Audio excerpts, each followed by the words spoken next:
2a plus 1/3a equals to 6 হলে 4a square plus 1/9a square এর মান কত বার করতে হবে আমাদের? তাহলে 4a square plus 1/9a square, এটার মানে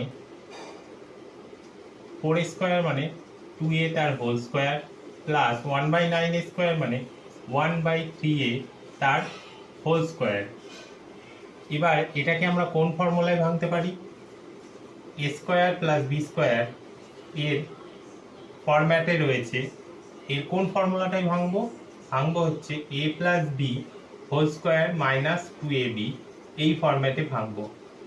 ঠিক আছে, এই ফরম্যাটটা যাবে, কিন্তু আরও একটা ফর্মুলা যেটা রয়েছে A minus B whole square plus 2ab, এই ফরম্যাট যাবে না, কারণ এখানে প্লাস রয়েছে মাঝখানে।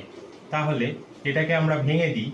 2a plus 1/3a whole square minus 2 into a মানে 2a ইন্টু b মানে 1/3a। তাহলে 2a প্লাস 1/3 এর মান কত ছিল?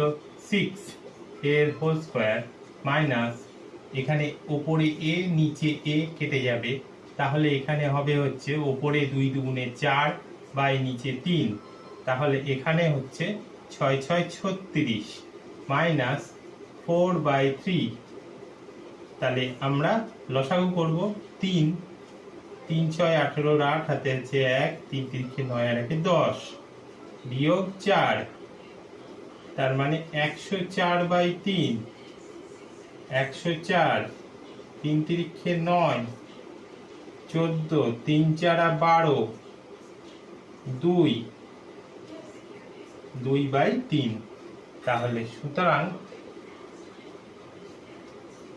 4a square plus 1/9a square এটা সমান 34 পূর্ণ 2/3, এটা হচ্ছে অ্যান্সার।